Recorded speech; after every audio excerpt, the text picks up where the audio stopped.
back to Raceline this week. I'm Tiffany Ricardo with a look at the week's news, and there is a lot of it. The long-awaited announcement has finally been made. The merger between Petty and Yates is finalized. Now, this has been talked about since last year. It was pretty evident that Yates Racing and Richard Petty Motorsports were going to merge since the end of 2009, but the confirmed sign has finally been placed on that whole ordeal. The drivers for this team will include Elliott Sadler, Casey Kane, AJ Allmendinger, and Paul Menard. They'll be driving under the Petty banner for Ford this season. The rest of the lineup for the 2010 Sprint Cup season is falling into place as well. A big change is over at Front Row Motorsports. This was a one-car team last year. It is expanding to 3 cars for 2010. Travis Kvapil, Kevin Conway, and David Gilliland will be the 3 main drivers over there, although Gilliland will not be able to start the Daytona 500 for this team. He was already committed to starting that race for BAM Racing. Kevin Conway will also be the only Ray Bestis Rookie of the Year candidate in 2010 for this team. Both Kvapil and Conway are guaranteed a starting spot for the first 5 races as a result of these 2 cars' performance in 2009 and a merger. And team general manager Jerry Freese says they're working very hard to secure the same situation for David Gilliland's car. Joe Gibbs Racing has announced that it's signed Kyle Busch to a new multi-year contract for 2011 and beyond. Busch's contract was set to expire at the end of 2010. He said it didn't take a lot of convincing for Joe Gibbs to convince him to come back to that operation. With the way they've been performing over the last few years, although they didn't make the chase in 2009, this team knows that they can rebound and be championship material once again. Now, there is no word yet on how many years this contract is. Joe Gibbs says they will announce that in the near future. And Penske Racing has picked up the option on the contract of the other Busch brother. Kurt Busch says his long-term plans are to remain with Penske Racing, hopefully, but he would like to have the option to look around when his contract is up. Roger Penske also wants to keep the 2004 Sprint Cup champ in-house, but Kurt Busch will be allowed to look around next season, although Roger Penske will be allowed to pick up or match any offer that Busch receives. And finally, this week, NASCAR is looking for a new Sprint Cup Series director. Current director John Darby is on the way out, but he will remain long enough to train his replacement before he moves into a managerial position with NASCAR. Well, that's a look at this week's news. I'm Tiffany Ricardo. More Raceline coming up right after this.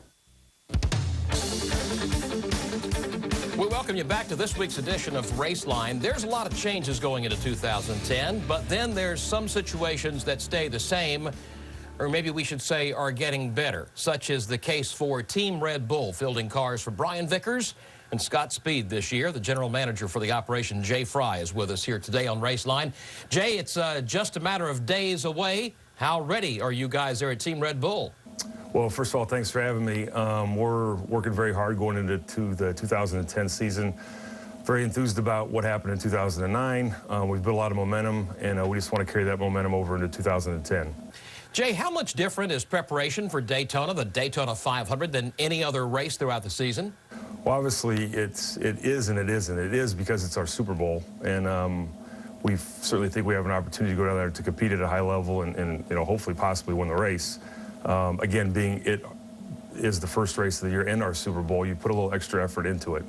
How busy has it been there at your shops over the last few weeks and getting the last-minute things put together and getting ready for Speed Weeks? I mean, as you know, you start next season, you know, 2 or 3 months into last season. So we've been working on the 2010 season for some time now. Again, we're really excited about going to Daytona. We've been, you know, good there in the past. We feel we'll have an opportunity to do well there, and we're building new cars to go to Daytona, which, you know, obviously everybody else is too. It's hard to believe it's only 2, 3, 4 weeks away, but it's going to be here before you know it.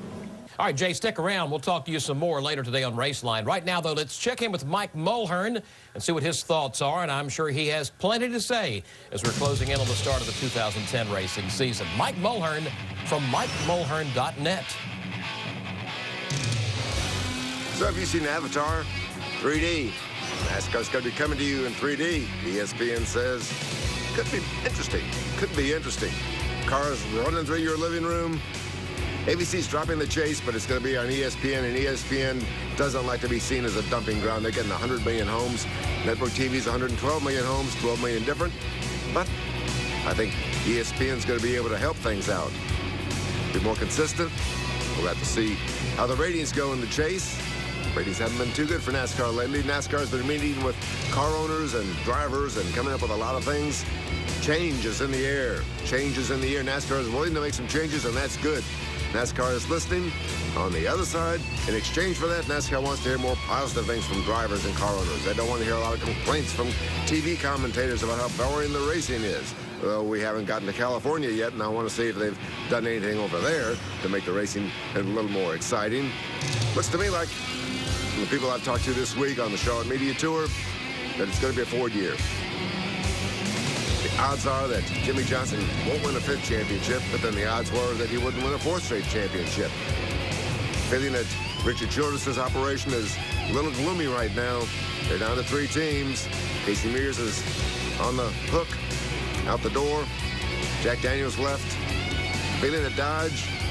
The Italians don't seem to know much about NASCAR, don't seem to care much about NASCAR, except NASCAR does sell cars. We talked to Ralph Shields, the guy that's running Chrysler right now. He says they like Penske. Stick with Penske, make things happen. But Ford looks like they're the team to beat this season. They've added more cars. They help out in testing. The Roush Empire took it on the chin in 2009. They did win the Daytona 500, the California 500, and the Talladega 500. But it just wasn't a really good Roush year. This one, I think it should have been up to be a Jack Roush year, especially at Texas. I look for wins there and at Phoenix. That's where they're going to have the new spoiler, the new 4-inch spoiler, maybe 5 inches. Richard Childress says they need more than 4 inches. 70 degrees, 4 inches, that's pretty good. But change. Anything. Change. We've been preaching change. Now NASCAR's going to make some changes. Some will be good, some will be bad. But NASCAR's willing to make changes, and that's good. Mike Mullen from MikeMullen.net and Raceline. More of today's show right after this.